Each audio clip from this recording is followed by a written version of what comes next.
یسألونک ماذا ینفقون، اے محبوب صلی اللہ علیہ وآلہ وسلم یہ تم سے پوچھتے ہیں کہ ہم جو اللہ کی راہ میں خرچ کرتے ہیں تو وہ کیا خرچ کریں، کس پہ خرچ کریں۔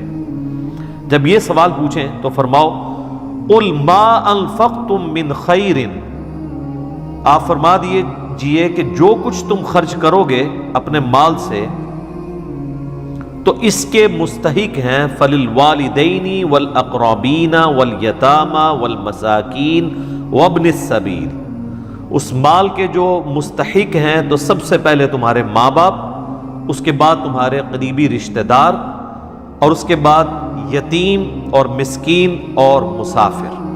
وما تفعلوا من خیر فإن اللہ بہ علیم، اور جو کچھ بھی تم نیکی کا کام کرتے ہو تو بے شک اللہ تعالیٰ اسے خوب جانتا ہے۔ یعنی اللہ کی راہ میں چاہے تم نے چھپا کے خرچ کیا چاہے اعلانیہ کیا، اللہ تعالیٰ سے کوئی چیز پوشیدہ نہیں ہے۔ تو یہاں پہ ایک ترتیب بھی بتا دی گئی کہ اللہ کی راہ میں خرچ کرنے کے لیے جو آپ کا مال ہے اس میں سب سے پہلے آپ کے حقدار آپ کے رشتہ دار ہیں۔ صحیح بخاری اور مسلم دونوں میں یہ حدیث موجود ہے کہ اللہ کے محبوب صلی اللہ علیہ وآلہ وسلم نے فرمایا جو شخص یہ چاہتا ہے کہ اس کا رزق کشادہ کر دیا جائے اور اس کی عمر میں برکت کر دی جائے، اس کی عمر بڑھا دی جائے، لمبی کر دی جائے، تو وہ اپنے رشتہ داروں کے ساتھ حسن سلوک کرے۔ اچھا، ہم لوگ سمجھتے ہیں کہ حسن سلوک سے مراد یہ ہے کہ ان سے اچھے طریقے سے بات کر لیں، یا خوشی غمی کے اوپر کوئی ٹیکسٹ میسیج کر دیں، یا جنازے کے اندر شامل ہو جائیں۔ یہ حسن اخلاق جو ہے یہ بعد کی چیز ہے۔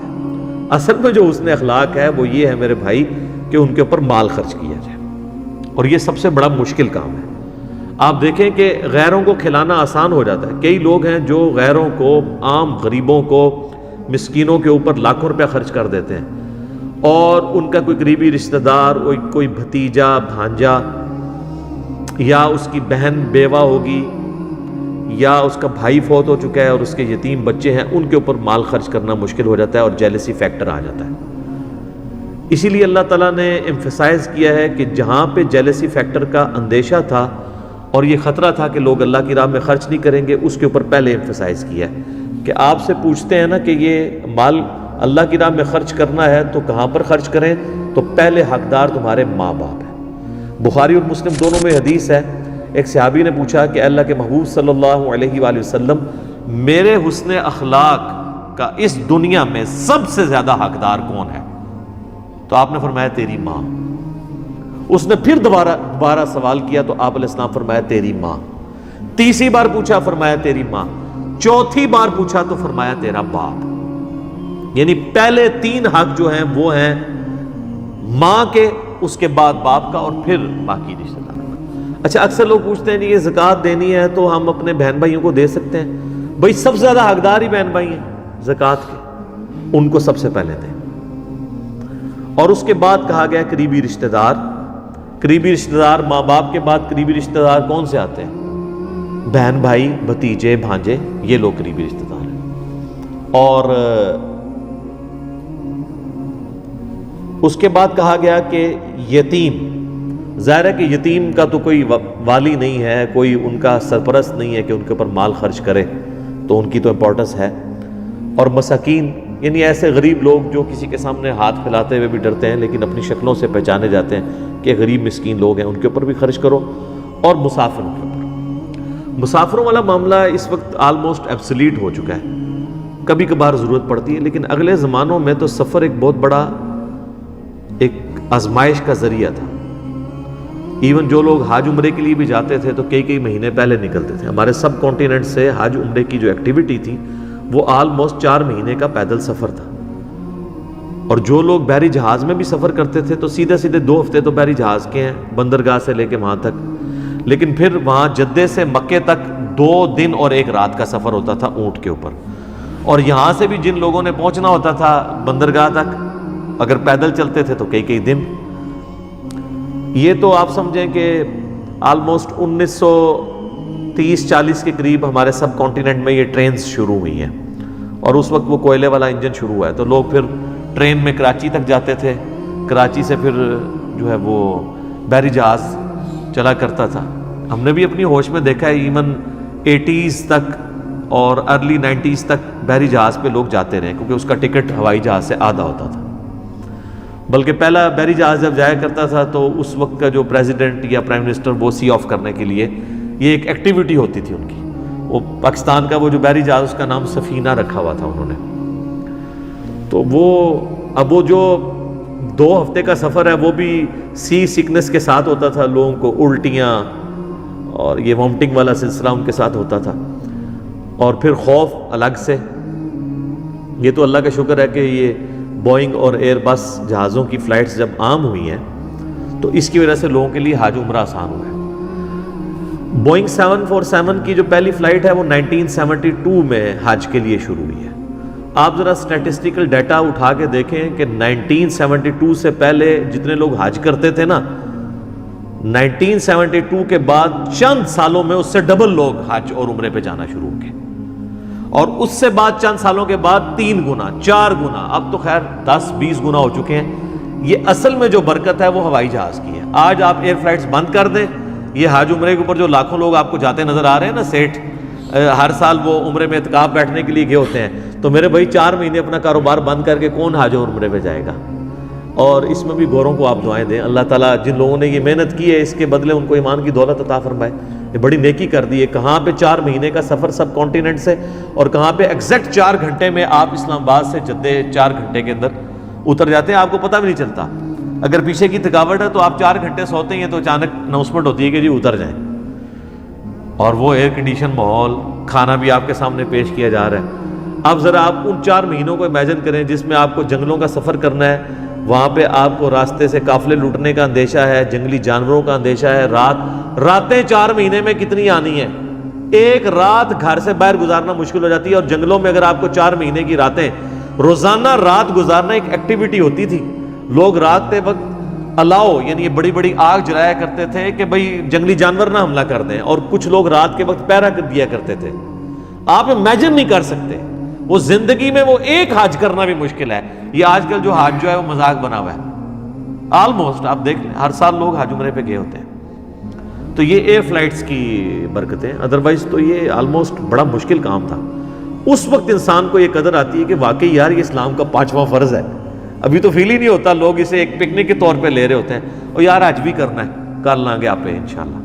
اردو جناب جو حج کرتا تھا پھر وہ وہاں پہ بھی جا کے جو ایکٹیویٹیز تھیں, ہوٹلوں میں رہنا, ریگستانی سفر, کئی لوگ تو مدینہ شریف جاتے ہی نہیں تھے کہ بھئی وہ حج کا حصہ نہیں ہے, واپس آ جایا کرتے تھے کہ اتنی تکلیف آپ مزید سفر کی کیسے کاٹے. ظاہر ہے فیملی کے ساتھ مشکل ہوتا تھا. صفا اور مروہ کی صحیح جو اس وقت چلڈ ماحول کے اندر ہو رہی ہے, یہی بہت بڑی ایکٹیویٹی تھی. لوگ جو وہ جب وہ بازاروں کے اندر سے گزر کے وہ 7 چکر لگانے پڑتے تھے تو اتنی لو کے اندر لگ پتہ جاتا تھا. آپ ذرا ادھر مجھے 7-8 کلومیٹر پیدل چل کے بتائیں نا دھوپ کے اندر, تو آلموسٹ 7-8 کلومیٹر بن جاتے ہیں صفا مروہ کی جو صحیح ہے, اور اتنی گرمی کے اندر ایک مشکل ایکٹیویٹی ہوا کرتی تھی. تو اب تو یہ معاملات بہت زیادہ آسان ہو گئے. تو اس زمانے میں وہ بات کہاں سے کہاں نکل گئی, جو مسافر ہے وہ بیچارہ رسک کے اوپر ہوتا تھا. راستے میں اگر قافلے پہ حملہ ہو گیا ہے, 2 مہینے کا سفر کیا ہے, اب نہ وہ آگے جانے کے قابل ہے نہ پیچھے آنے کے, تو اب وہ زکوٰۃ کا سب سے زیادہ حقدار ہے.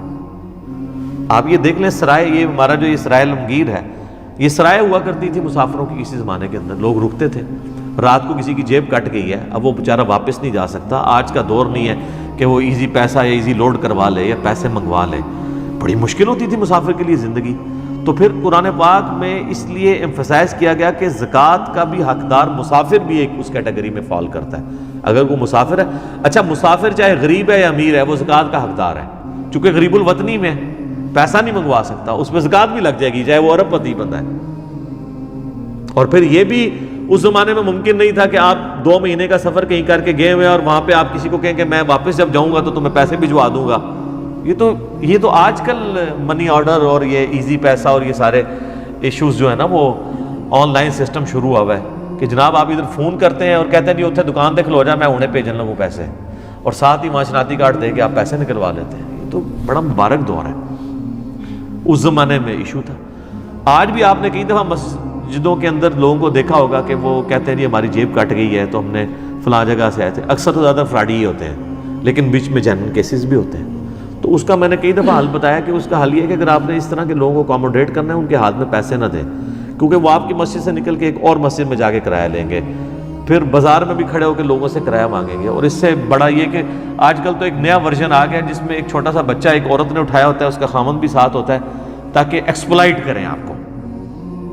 کئی تو یہ نا شام کے وقت آج ساڑی دیہڑی نہیں لگی، تو وہ دیہڑی ان کی وہی ہوتی ہے جو لگا رہے ہوتے ہیں مانگنے والی.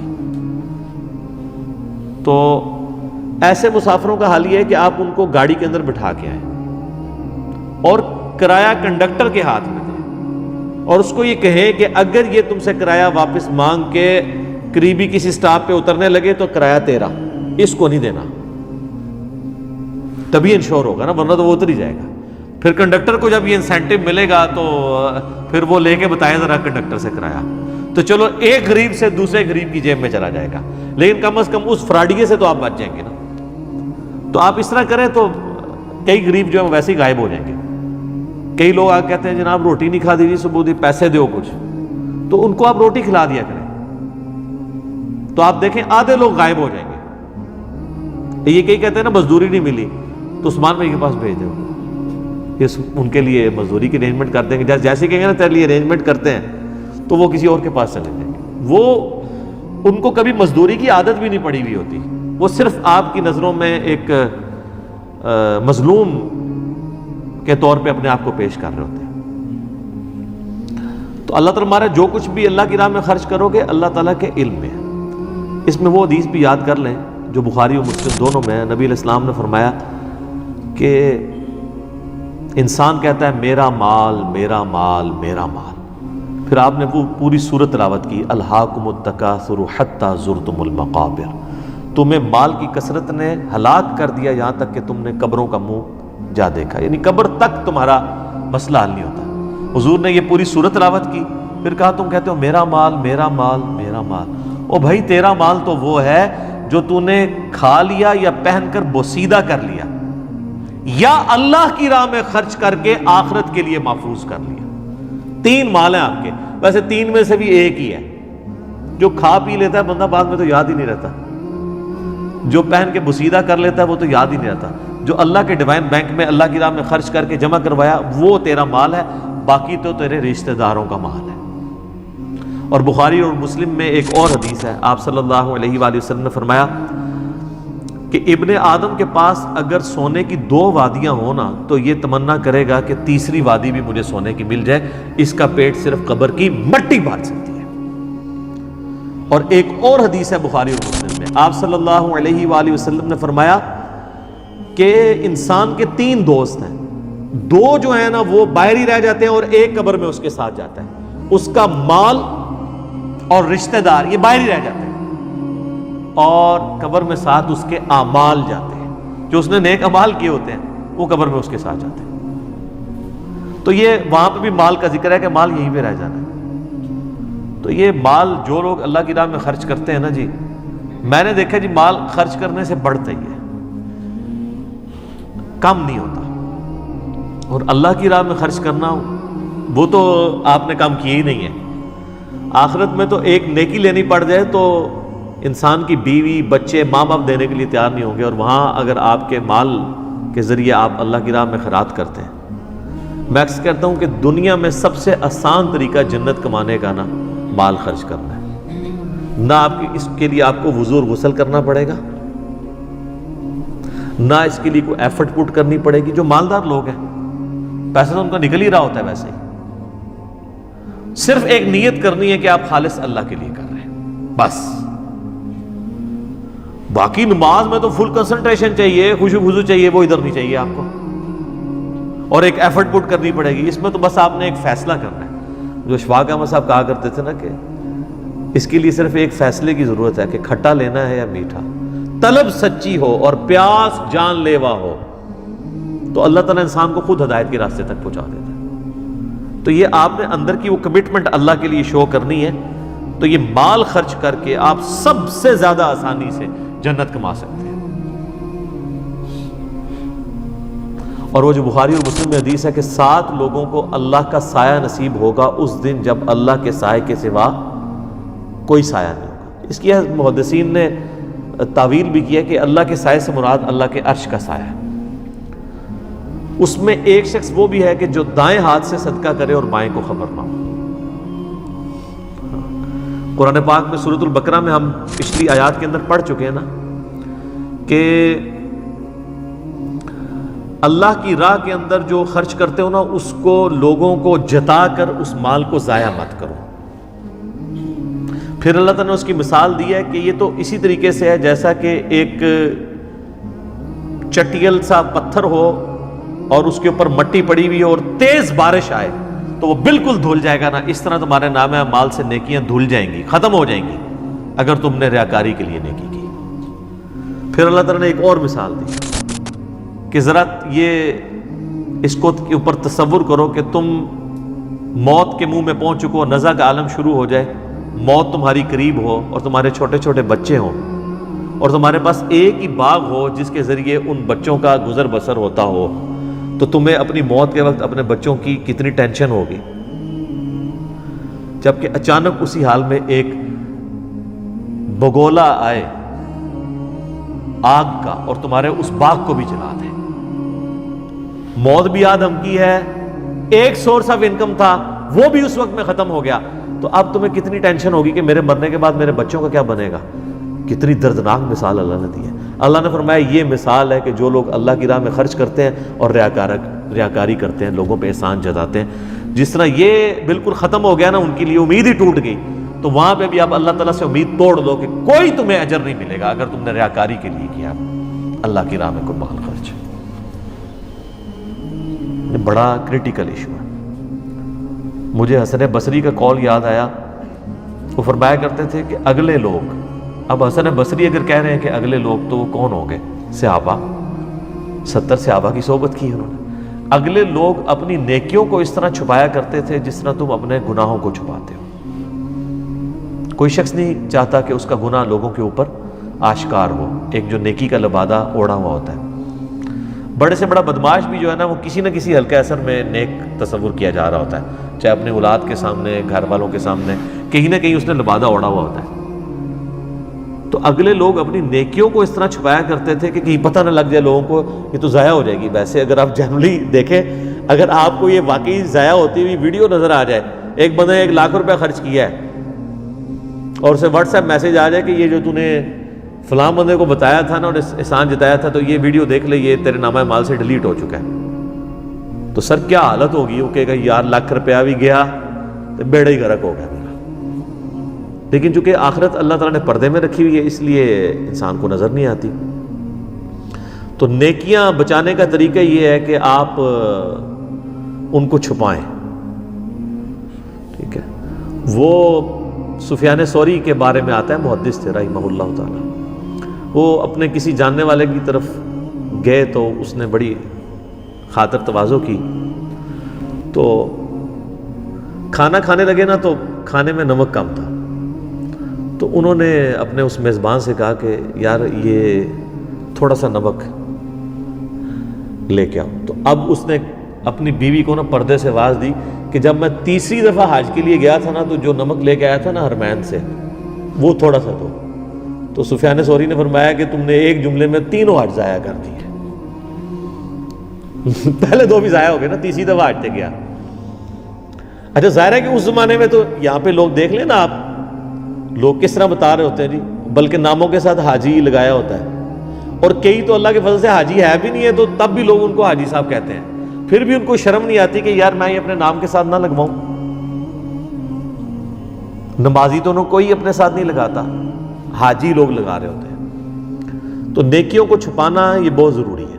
البتہ اس میں شیطان بعض اوقات وسوسہ دیتا ہے کہ جو فرض نیکیاں نا جی ان کو چھپانے کے لیے بھی لوگ گھر میں نماز پڑھنا شروع کر دیتے ہیں, تو یہ حرام ہے.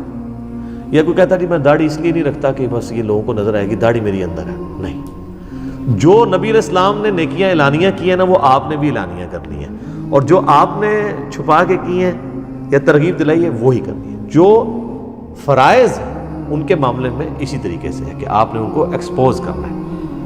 ہاں اس کے بعد نہیں آپ نے کسی کو جتانا, لیکن وہ تو چیزیں ظاہر ہیں اعلانیہ ہیں, اس کے اوپر تو اچھا یہ بھی یاد رکھیے گا، اگر کوئی شخص اعلانیہ اللہ کی راہ میں خرچ کرنا ہے نا، آپ نے اس کے اوپر فتویٰ نہیں لگانا کہ اس کا مال ضائع گیا، کیونکہ قرآن پاک میں کئی جگہ ہے کہ اللہ کے نیک بندے وہ ہیں جو اعلانیہ بھی خرچ کرتے ہیں اللہ کی راہ میں اور چھپا کے بھی کرتے ہیں۔ اعلانیہ بعض اوقات اس لیے کیے جاتی ہے کہ لوگوں کو ترغیب مل جائے، ٹھیک ہے، جس طرح غزوہ تبوک کے موقع پر نبی علیہ السلام اعلانیہ ہی لوگوں سے مال جمع کر رہے تھے، ظاہر ہے رومن امپائر سے جنگ کرنی تھی تو ریسورسز چاہیے تھے اور لوگ اعلانیہ ہی۔ سیدنا عثمان غنی رضی اللہ تعالیٰ عنہ نے جو ہے وہ 700 اونٹ اللہ کی راہ میں خیرات کیے تھے، تو آپ نے پھر اشرفیاں دیں، اور ترمذی کے الفاظ ہیں، آپ اتنے خوش ہوئے کہ آپ وہ اشرفیاں یوں اچھالتے تھے اور کہتے تھے عثمان آج کے بعد جنتی ہے، چاہے جو مرضی کرے، ٹھیک ہے۔ یہ حضرت عثمان کو ہی کہا جا سکتا تھا، انہوں نے اس کے بعد جو مرضی نہیں کیا، وہی کچھ کیا جو اللہ کی مرضی تھی، ٹھیک ہے۔ ہمیں تو یہ گارنٹیاں ملتی بھی نہیں نا، تو وہ اللہ سے ڈرنے والے لوگ تھے۔ تو اعلانیہ بھی بعض اوقات ضرورت پڑتی ہے، وہ اس شخص نے خود اپنی نیت دیکھنی ہے، جس کو یہ خطرہ رہتا ہے کہ میں اعلانیہ کرنے سے ریاکاری ہو جائے گی، وہ چھپا کے ہی کرے، اور جہاں کہیں پہ اعلانیہ کرنا پڑ جاتا ہے، بعض اوقات ایسی ضرورت پڑ جاتی ہے تو ضرور کریں۔ اور اس میں یہ بھی شرعی مسئلہ یاد رکھیے گا کہ آپ اگر کسی کو زکوٰۃ یا صدقہ دے رہے ہیں نا، تو اس کو بتانا ضروری نہیں ہے، بلکہ نہ بتانا ضروری ہے۔ کہ لوگ کہتے ہیں جی اگر میں بتاؤں گا تو پھر ہی زکوٰۃ ادا ہوگی، بھئی جس کو پتہ ہے نا کہ زکوٰۃ دے رہے ہو، اس کو تو تمہارے دل انہ علیم بذات الصدور ہے، تو یہ آپ نے اگلے بندے کی عزت نفس کا خیال رکھنا ہے۔ عید کے موقع کے اوپر اگر آپ نے کسی کو کپڑے سلوا کے دینے ہیں اور اپنے زکوٰۃ میں سے مال دینا چاہتے ہیں، تو آپ اس کو یہ نہیں ہے کہ آپ اس کو یہ کہیں گے کہ میں زکوٰۃ میں سے دے رہا ہوں۔ بعض اوقات وہ بیچارہ مستحق بھی ہوگا، پھر بھی وہ کرٹسی کے اندر شاید لینے سے انکار کر دے، یا لے بھی تو وہ ہر وقت اس کے دماغ میں لے کہ میں نے زکوٰۃ کا پیسہ لیا، تو آپ اس کو کہیں گے عیدی سمجھ کے لے لو، اور آپ کے دل میں زکوٰۃ کی نیت ہے، آپ اس کو کسی نام سے بھی دے سکتے ہیں۔ تو وہ اس طرح کا پردہ بھی اس کا رکھنا ضروری ہے، اور صحابہ اکرام علیہم رضوان یہ اس چیز کا اہتمام کیا کرتے تھے۔